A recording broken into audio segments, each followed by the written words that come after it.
Hello friends, कैसे हैं आप सब। स्वागत है आपका यूपीएससी एट होम प्रविष्या के यूट्यूब प्लेटफॉर्म पे। हम जो यूपीएससी और यूपीपीसीएस की मेंस की आंसर राइटिंग कर रहे थे, जिसमें हमारा टारगेट रहता था डेली 5 क्वेश्चन की आंसर राइटिंग करने का। उस सीरीज़ को हमने इस टाइम पे ब्रेक दिया है क्योंकि आपका यूपीपीसीएस का प्रीलिम्स का एग्ज़ाम होने वाला है। तो अभी हम क्या कर रहे हैं, पूरा प्रीलिम्स पे फोकस्ड होकर 20,000 क्वेश्चन के माध्यम से आपका पूरा सिलेबस कंप्लीट करा रहे हैं।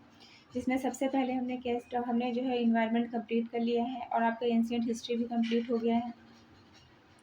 चूँकि हमारे पास ये डिमांड आई थी कि आप एंशिएंट के बाद मॉडर्न हिस्ट्री कराइए, उसके बाद में मेडिवल कराइए, तो इसलिए हम क्या करेंगे, मेडिवल हिस्ट्री हमने जो कि स्टार्ट कर दी है, इस पे हम थोड़ा-सा ब्रेक लगा देंगे और जैसे ही आपका मॉडर्न हिस्ट्री स्टार्ट करने के बाद मॉडर्न हिस्ट्री जैसे ही कंप्लीट होता है, फिर हम उसके बाद में मेडिवल हिस्ट्री कंप्लीट करवाएँगे। अभी क्या चल रहा है, बायो चल रहा है। बायो में जो है बायो का ये 2 से 3 क्लास और हैं, उसके बाद में आपका बायो भी कंप्लीट हो जाएगा। जैसे ही आपका बायो कंप्लीट होता है, हम फिजिक्स और केमिस्ट्री को लेके आएँगे। तो बायो का जो है क्वेश्चन क्या है, क्वेश्चन है चूँकि चैप्टर काफ़ी बड़ा था, इसलिए जो इसको हमने 2 पार्ट में किया है। क्वेश्चन डेली हमारी 4 वीडियो रहती हैं, 30-30 मिनट की, 2 घंटे का कंटेंट रहता है डेली, जिसमें जो भी एक वीडियो करके एक वीडियो देख लेते हैं, तो उसको जो है क्या करें, आप जो है एक वीडियो नहीं, आपको डेली 4 वीडियो देखने हैं, क्योंकि टोटल जो कंटेंट मेरा रहता है वो 2 घंटे का रहता है। आधे-आधे घंटे की जो है वीडियो रहती हैं सारी, तो 4 वीडियो रहती हैं। तो आप लोग चारों को देखेंगे तब आपको इसका बेनिफिट मिलेगा। तो क्वेश्चन आज का क्या है, मरुभूमि के पादप अधिकतर होते हैं, क्या होते हैं, ये मांसल होते हैं। मरुभूमि के पादप अधिकतर क्या होते हैं, मांसल होते हैं। मांसल पौधे अत्यधिक गर्मी वाले स्थानों पर उगते हैं।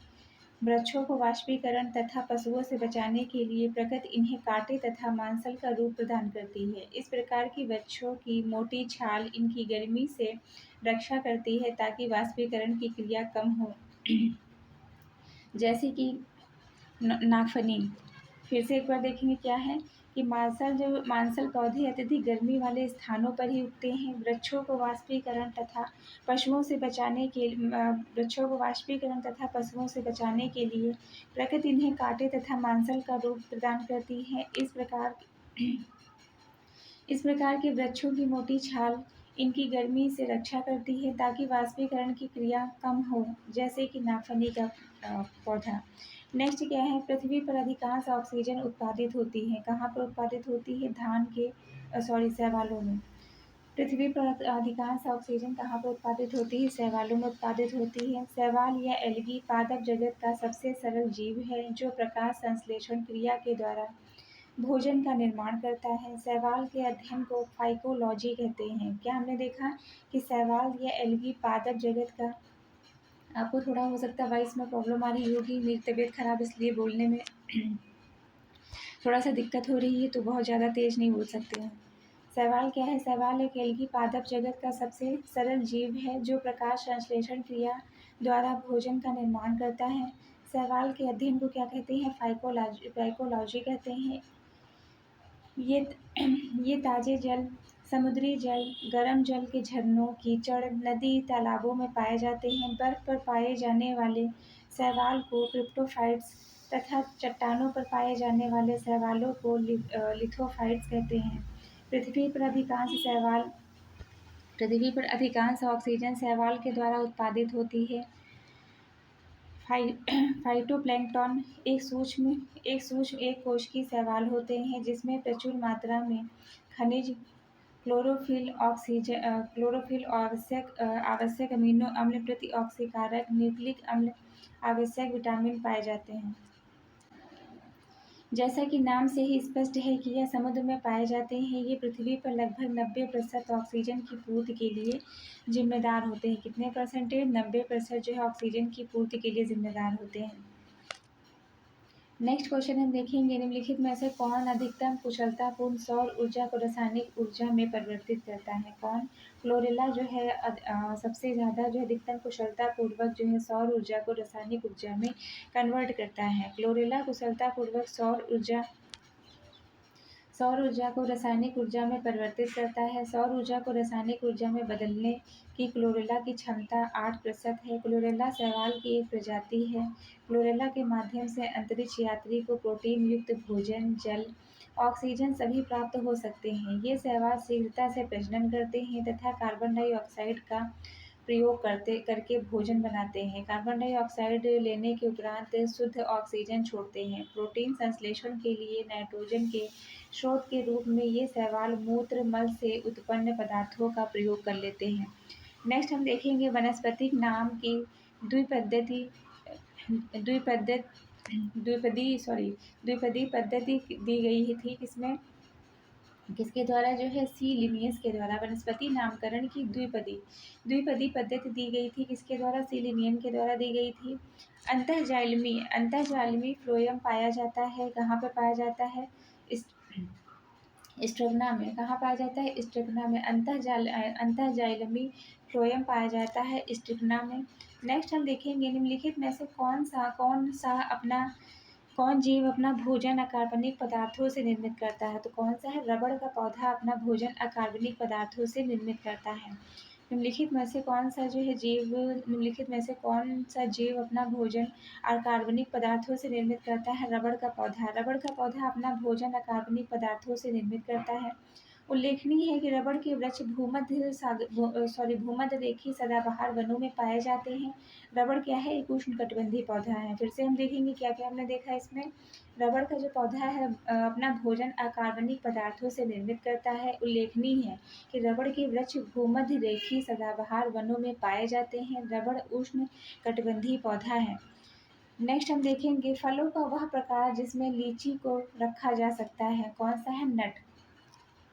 फलों का वह प्रकार जिसमें लीची को रखा जाता है, नट है। फलों का वह प्रकार जिसमें लीची को रखा जाता है, नट कहलाता है। यह फल भी एक कोष्ठकी तथा जो एक सीडेड तथा वन सीडेड और जो है द्वि या बहुअंडपी या युक्तांडपी ऊर्ध्व अंडाशय से विकसित होते हैं। इनमें फलभित्ति कठोर तथा काष्ठीय हो जाती है। उदाहरण के लिए लीची, काजू, आम, सिंघाड़ा आदि।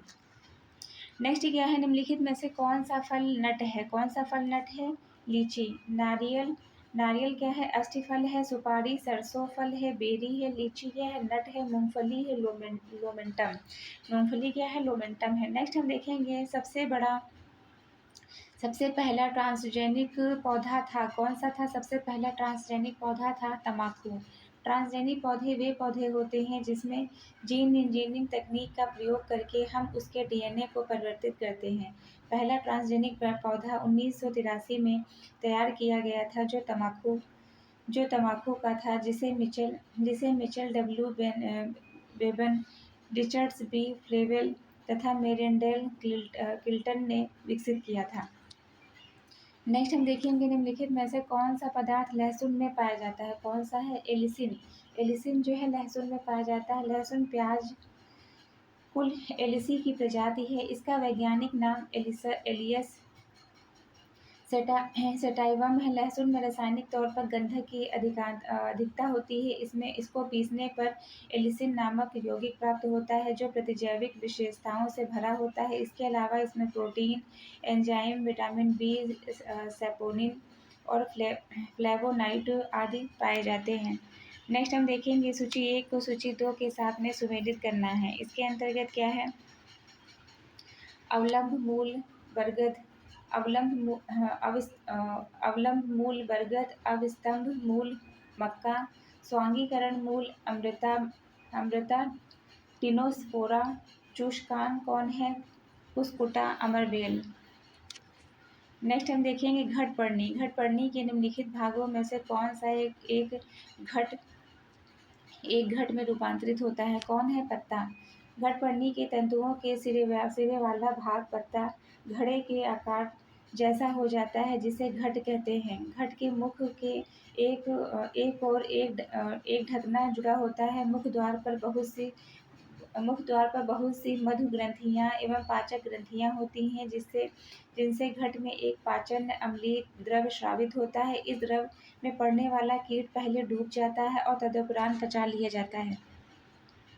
नेक्स्ट हम देखेंगे पादपालय में नियंत्रित दशा में पादपों का विकास होता है। पादपालय एक हरित गृह गैस है जिसका उपयोग पादपों और वातावरण के बीच पारस्परिक संबंध का अध्ययन और शोध करने के लिए किया जाता है। पादपों में भिन्न भिन्न वातावरण परिस्थितियों में पादपों के विकास का अध्ययन किया जाता है। नेक्स्ट क्वेश्चन हम देखेंगे, कथन है कि कुस्कुटा मतलब अमरबेल परजीवी आवृतबीजी एक उदाहरण है। कारण है कि यह पोषी पौधों की पत्तियों से अपना भोजन प्राप्त करता है। तो कथन सही है, कारण क्या है गलत है। कुस्कुटा अमरबेल परजीवी आवृतबीजी का एक उदाहरण है। यह पोषक पौधों के तनों से भोज्य पदार्थ या खनिज लवण प्राप्त करता है, ना कि पत्तियों से। इस प्रकार कथन सत्य है और कारण असत्य है। कथन है कि कवक मूल संकुलन परजीविता का एक उदाहरण है। कारण है कि यह एक पौधे की जड़ और एक कवक के बीच एक प्रकार का संगुणक है। तो इसमें क्या है, कथन आपका गलत है, कारण सही है। नेक्स्ट हम देखेंगे, निम्नलिखित में से कौन सा कथन सही नहीं है। कौन सा, गिलोय गेहूं में पाया जाने वाला रोग है। अगैती झुलसा आलू में पाया जाने वाला रोग है। खैरा धान में पाया जाने वाला रोग है। और झूठ कंड मतलब फॉल्स स्मट जो कि जौ में पाया जाने वाला रोग है, ये आपका गलत है। फफूंदी जनित रोग झूठ कंड का संबंध धान की फसल से होता है, ना कि जौ से। इस प्रकार विकल्प सी असत्य है। नेक्स्ट हम देखेंगे, धान की फसल में खैरा रोग किसकी जो है कमी से हो जाता है, जिंक की। खैरा रोग धान में लगने वाला एक ऐसा रोग है जिसमें पत्तियों पर हल्के पीले रंग के धब्बे बनते हैं जो बाद में कत्थई रंग के हो जाते हैं।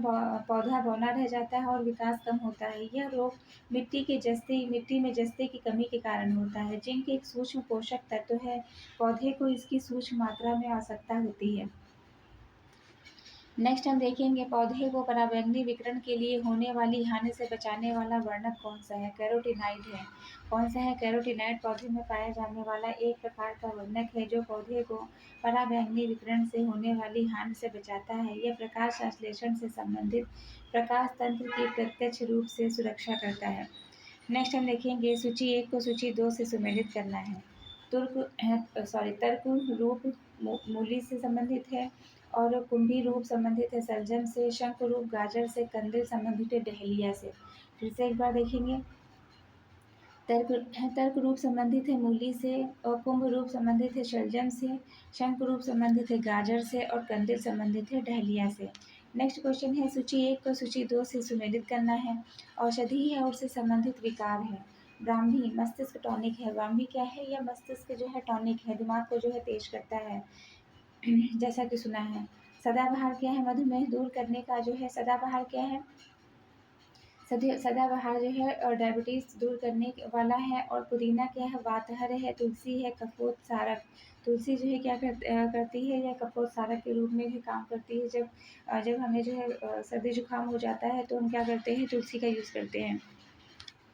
नेक्स्ट हम देखेंगे, पर्णहरित का मुख्य तत्व है। पर्णहरित किसका मुख्य तत्व है, यह मैग्नीशियम का। पर्णहरित एक मुख्य तत्व मैग्नीशियम होता है। पर्णहरित का मुख्य तत्व क्या होता है, मैग्नीशियम होता है। पर्णहरित हरित लवक एक प्रोटीन युक्त जटिल रासायनिक यौगिक है। इस वर्णक में पत्तों के हरे रंग का कारण है। यह जो वर्णक है यह पत्तों के हरे रंग का कारण है। यह प्रकाश संश्लेषण का मुख्य वर्णक है। इसे फोटोसेंसिटिव पिगमेंट भी कहते हैं। इसका गठन कार्बन, ऑक्सीजन, नाइट्रोजन, मैग्नीशियम तत्वों से होता है। नेक्स्ट चैप्टर क्या है, जीवाणु, विषाणु और कवक। ये आपका मोस्ट इम्पॉर्टेंट चैप्टर है, इसको हम देखेंगे। सबसे पहले हम बात करेंगे जीवाणु के बारे में, मतलब बैक्टीरिया। निम्नलिखित में से कौन सी बैक्टीरिया से नहीं होती है। तो कौन सी नहीं होती है, मलेरिया बैक्टीरिया से नहीं होती है। जीवाणु एक कोश की जीव है, इसका आकार कुछ मिलीमीटर तक ही होता है। जीवाणु की खोज एंटनी ल्यूमेनहॉक ने की थी। ये सारे क्वेश्चन हम इसके पहले भी कंप्लीट करा चुके हैं, ने किया था। मानव शरीर में कई तरह के संक्रामक रोग पाए जाते हैं। इसमें से जीवाणु द्वारा होने वाला रोग कुष्ठ रोग, प्लेग, टिटनेस, यक्ष्मा, इसे ट्यूबरकुलोसिस भी कहते हैं, टाइफाइड, डिप्थीरिया, निमोनिया। जबकि मलेरिया एक वाहक जनित संक्रामक रोग है जो कि प्रोटोजोआ परजीवी के द्वारा फैलता है। आपने क्या देखा कि जो बैक्टीरिया से कौन से रोग फैलते हैं, कुष्ठ है, प्लेग है, टिटनेस है, यक्ष्मा मतलब जैसे ट्यूबरकुलोसिस भी कहते हैं, टाइफाइड है, डिप्थीरिया है, निमोनिया है, ये किससे फैलता है? ये फैलता है बैक्टीरिया से। और मलेरिया प्रोटोजोआ से फैलता है। मलेरिया किससे फैलता है? प्रोटोजोआ से। नेक्स्ट हम देखेंगे निम्नलिखित में से कौन जीव निम्नीकरण बायोडिग्रेडेबल नहीं है? कौन सा है? चांदी की जो है परत। जीवाणु, कवक या अन्य जीवों के द्वारा पदार्थों रासायनिक जीवाणु, कवक या अन्य जीवों के द्वारा पदार्थों का रासायनिक विघटन जैव निम्नीकरण मतलब बायोडिग्रेडेबल कहलाता है। जैविक पदार्थ या तो ऑक्सीजन की उपस्थिति में अपघटित किए जा सकते हैं, ऑक्सीजन की अनुपस्थिति में। चमड़े के बैग, जूट की टोकरी, ऊन, चटाई का जैव निम्नीकरण होता है, जबकि चांदी का पत्तल का जैव निम्नीकरण नहीं होता है। नेक्स्ट हम देखेंगे निम्नलिखित कवकों में से कौन सा एक खाया जाता है? कौन सा? मार्केला। मार्केला कफ फफूंदी से निर्मित खाद्य मशरूम की एक जीनस है। ये मधुकोश की तरह दिखाई देते हैं।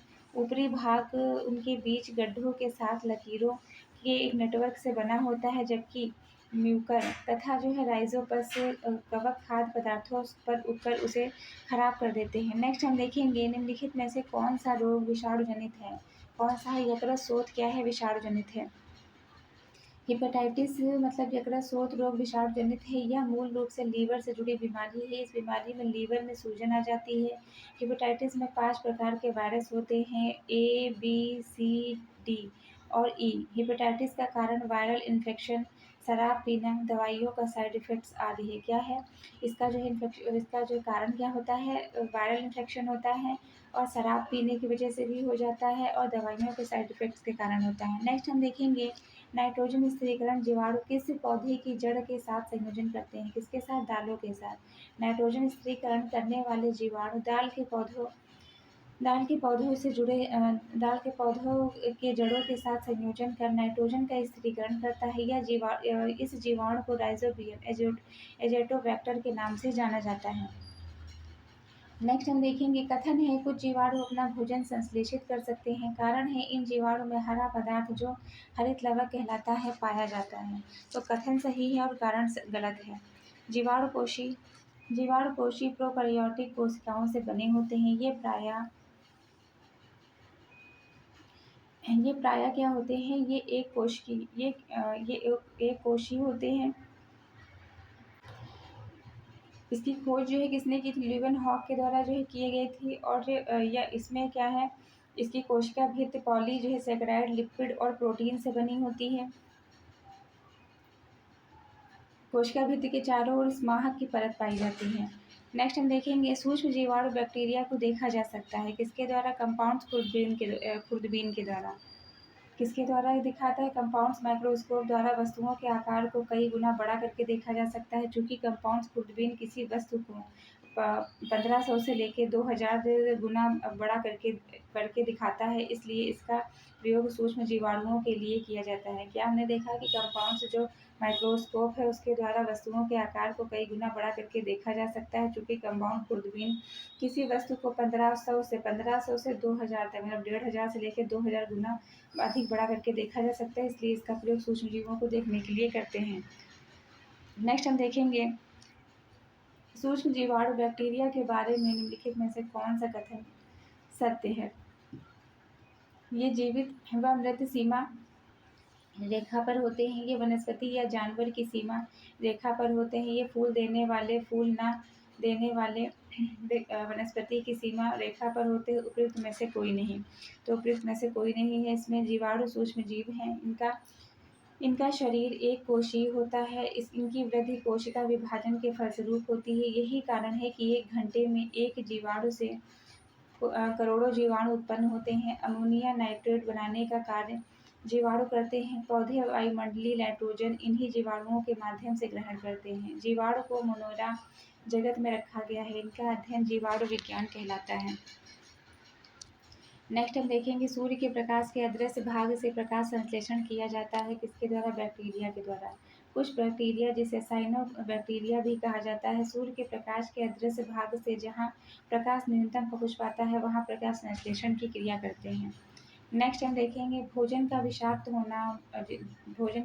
होना जिसे बॉटुलिज्म किस स्पीसीज संदूषक से उत्पन्न होता है। तो ये जो कोलास्ट्रिडियम से होता है, भोजन का विषाक्त होना कोलास्ट्रिडियम क्लोस्ट्रिडियम नामक स्पीसीज के संदूषण से होता है। नेक्स्ट क्वेश्चन हम देखेंगे, निम्नलिखित में से कौन सा सही नहीं है? तो नीला हरित शैवाल जो है जैव उर्वरक है, क्रायोसोपा क्या है? वायु नियंत्रक है, बायो 902 सरसों का सोमा क्लोन है। फिर से एक बार देखेंगे, नीला हरित शैवाल है, जैव उर्वरक है, क्रोयोसोपा क्या है? क्रोयोसोपा माहो नियंत्रक है, बायो 902 क्या है? यह सरसों का सोमा क्लोन है। नेक्स्ट हम देखेंगे, एजेटोबैक्टर जीवाणु शैवाल तथा कवक वातावरण से नाइट्रोजन लेकर उसे उर्वरक के रूप में बदल देते हैं। ये स्वतंत्र रूप से रहते हैं। ये सभी एक बीजपत्री एक द्विबीजपत्री फसलों पर पाए जाते हैं। स्पष्ट है कि एजेटोबैक्टर कीटनाशी नहीं है। स्पष्ट क्या है कि एजेटोबैक्टर जो है वो कीटनाशी नहीं है। एजेटोबैक्टर जीवाणु शैवाल तथा कवक वातावरण से नाइट्रोजन लेकर उसे उर्वरक के रूप में बदल देते हैं। ये स्वतंत्र रूप से रहते हैं। सभी एक बीजपत्री द्विबीजपत्री फसलों पर पाए जाते हैं। स्पष्ट है कि एजेटोबैक्टर कीटनाशी नहीं है। नेक्स्ट हम देखेंगे, नेक्स्ट क्वेश्चन क्या है, निम्नलिखित में से कौन सा सूक्ष्मजीव उर्वरक के रूप में प्रयोग होता है? कौन सा है? साइनोबैक्टीरिया। साइनोबैक्टीरिया का जो प्रयोग किस रूप में होता है? उर्वरक के रूप में। साइनोबैक्टीरिया एक नील हरित शैवाल एक जीवाणु फाइलम होता है जिसका उपयोग जैविक खाद की तरह होता है। साइनोबैक्टीरिया वायुमंडलीय नाइट्रोजन का यौगिकीकरण कर फसल को आंशिक मात्रा में नाइट्रोजन की पूर्ति करता है। यह जैविक खाद रासायनिक उर्वरक का सस्ता और सुलभ विकल्प है जो मिट्टी की उर्वरता बनाए रखता है।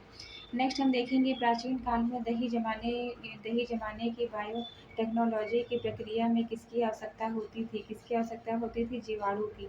कम से कम 4500 वर्ष पूर्व संवर्धित दूध के उत्पाद को खाद के रूप में उपयोग के प्रमाण मिलते हैं। सबसे प्रारंभिक दही संभवतः जंगली जीवाणु लैक्टोबैसिलस डेल्ब्रू एक ही उपजाति बुल्गेरिस के द्वारा केवड़न से बनाई जाती थी। फिर से देखें क्या है, कम से कम 4500 वर्ष पूर्व संवर्धित दूध के उत्पाद को खाद्य के रूप में उपयोग के प्रमाण मिलते हैं। मतलब जो दूध था जिसको खाने के रूप में उपयोग किया था, तब से इसके प्रमाण मिले हैं 4500 वर्ष पूर्व। सबसे प्रारंभिक दही संभवतः मतलब जैसे योगर्ट संभवतः जंगली जीवाणु लैक्टोबैसिलस डेल्ब्रूए की उपप्रजाति बुल्गेरिस के द्वारा केवड़न से बनाई जाती थी। नेक्स्ट हम देखेंगे, नेक्स्ट क्वेश्चन क्या है, जीवाणु भोजियों के संबंध में निम्नलिखित में से कौन सा कथन सही है? इसके संबंध में क्या है? जीवाणु भोजी विषाणु होते हैं जो जीवाणुओं को संक्रमित करते हैं। दूसरा क्या है, जीवाणु भोजी आनुवंशिक अभियांत्रिकी में प्रयुक्त होती है। पहला क्वेश्चन देखेंगे, जीवाणु भोजी विषाणु होते हैं जो जीवाणुओं को संक्रमित करते हैं। दूसरा क्या है, जीवाणु भोजी आनुवंशिक अभियांत्रिकी में प्रयुक्त होते हैं। तो ये दोनों ही सही हैं। बैक्टीरियोफेज या जीवाणु भोजी ऐसे विषाणु होते हैं जो केवल जीवाणुओं के ऊपर आश्रित रहते हैं और उन्हें संक्रमित करते हैं। इनमें डीएनए पाया जाता है। ये आनुवंशिक अभियांत्रिकी में प्रयुक्त होते हैं। इस प्रकार जो है प्रश्न के अनुसार दोनों ही सत्य हैं। विषाणु के बारे में देखेंगे, निम्नलिखित में से कौन सा विषाणु अत्यधिक संक्रामक रोग चेचक के लिए जिम्मेदार होता है? कौन सा विषाणु जो है चेचक के लिए जिम्मेदार है? तो वह है वेरियोला वायरस। संक्रामक बीमारी चेचक के लिए जिम्मेदार विषाणु है वेरियोला। यह एक मनुष्य से दूसरे मनुष्य तक फैलने वाली बीमारी है। इसके लक्षणों में तेज बुखार, त्वचा लाल चकत्ते पड़ना। इसलिए इसी रोग के लिए विश्व का प्रथम टीका एडवर्ड जेनर के द्वारा 1796 में विकसित किया गया था। नेक्स्ट हम देखेंगे, वायरसों मतलब जो है विषाणु के बारे में निम्नलिखित कथनों में से कौन सा एक कथन सत्य नहीं है? तो कौन सा कथन सत्य नहीं? ये कोई भोजन नहीं लेते हैं, ये केवल इलेक्ट्रॉन माइक्रोस्कोप में देखे जा सकते हैं, ये माप में बढ़ते हैं, वे और विभक्त नहीं होते हैं। तो ये जो है जो सी पॉइंट है वे माप में बढ़ते आते हैं, ये गलत है। विषाणु प्रोटीन कोट से ढका हुआ होता है। न्यूक्लिक एसिड का एक अणु है जो संक्रमण फैलाने में सक्षम होता है। वे परपोषी के अंदर रहकर जनन करते हैं। इन्हें सिर्फ इलेक्ट्रॉन सूक्ष्मदर्शी से देखा जा सकता है। इनके न्यूक्लिक अम्ल का द्विगुणन करते हैं। इन्हें निर्जीव पदार्थ की भांति बोतल में भरकर कई वर्षों तक रखा जा सकता है। नेक्स्ट हम देखेंगे निम्नलिखित में से कौन सा वायु प्रदूषण के जैविक सूचक का प्रसिद्ध उदाहरण है। कौन सा है? लाइकेन। लाइकेन कवक वायु प्रदूषण के जैविक सूचक का उदाहरण है। लाइकेन एक प्रकार के मिश्रित जीव होते हैं जो कवक या शैवाल के सहचर्य से बनते हैं। ये वृक्षों की पत्तियां, छत्र, भूतल, चट्टान और शिलाओं पर उगते हैं। ये प्रदूषण के पैरामीटर हैं। उदाहरण के लिए जिस क्षेत्र में लाइकेन की संख्या बहुत तेजी से पाई जाती है यह इस बात का सूचक है कि वहाँ जैव विविधता को बहुत ज़्यादा खतरा है। जहाँ लाइकेन अच्छे होते हैं वहाँ वातावरण प्रदूषित नहीं होता है। नेक्स्ट क्वेश्चन हम देखेंगे एथेनॉल के व्यावसायिक उत्पादन में कौन सा खमीर प्रयोग किया जाता है। कौन सा जो है सैक्रोमाइसीस सेरिवेसी का प्रयोग किया जाता है। एथेनॉल सभी प्रकार की शराब का मुख्य अवयव है, अतः इसे स्पिरिट ऑफ वाइन भी कहा जाता है। इसका निर्माण मुख्यतः स्टार्च शर्करा युक्त पदार्थ जैसे जौ, चावल, अंगूर, सेब, गन्ने के रस से के किण्वन से मिलता है। इसके व्यावसायिक उत्पादन में सैक्रोमाइसीस सेरिवेसी नामक खमीर उपयोग में लाया जाता है। सैक्रोमाइसीस सेरिवेसी का उपयोग बेकरी उद्योग में डबल रोटी बनाने में किया जाता है। नेक्स्ट देखेंगे एक जीव जो ताड़ी के किण्वन में शामिल है वह कौन सा है। सैक्रोमाइसीस। किण्वन की क्रिया में शर्करा का अल्कोहल में परिवर्तन होता है। अल्कोहल युक्त पेय पदार्थों के औद्योगिक उत्पादन में प्रायः खमीर और सैक्रोमाइसीस जाति के यीस्ट का प्रयोग किया जाता है। नेक्स्ट हम देखेंगे रसेदार सब्जी में प्रयोग होने वाला मशरूम होता है क्या। कवक। रसेदार सब्जी के रूप में प्रयोग होने वाला मशरूम कवक होता है। एगेरिकस छत्रक गुच्छी का प्रयोग सब्जी के रूप में किया जाता है। इसकी खेती जो है क्या मशरूम कल्चर को सरकार काफ़ी बढ़ावा देती है। कवक की एस्परजिलस व पेनिसिलियम जातियाँ पनीर उद्योग में काम आती हैं। डबल रोटी एवं अल्कोहल उद्योग में कवक का प्रयोग किया जाता है।